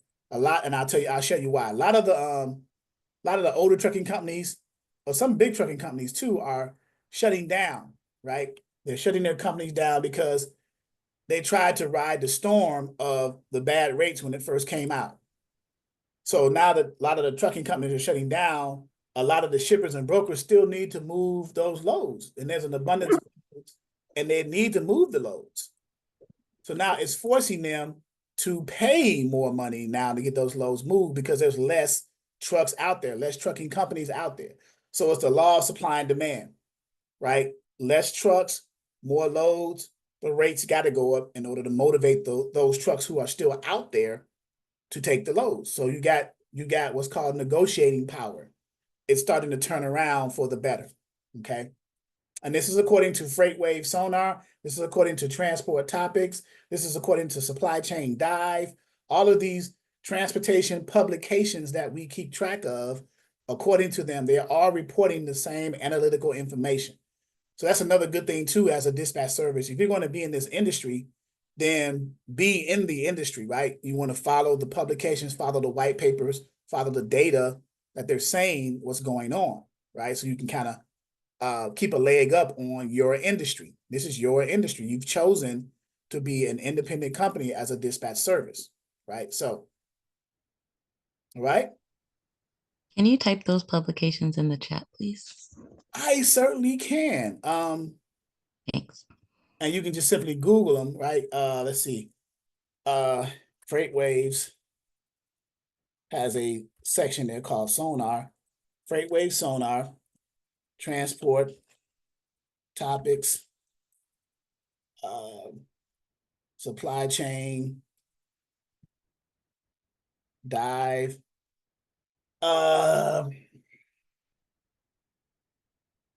What's the other one? Those are the main ones. I know I'm registered with all of these. There's another one too, but I get emails with them all the time. But what I'll do is I'll create a PDF and put it in the back office of all the ones that you should at least look at. And because a lot of them are reporting the same information, they're just doing it for their specific audience who subscribe to them, right? So, all right. And LaDonna, please remind me to do that.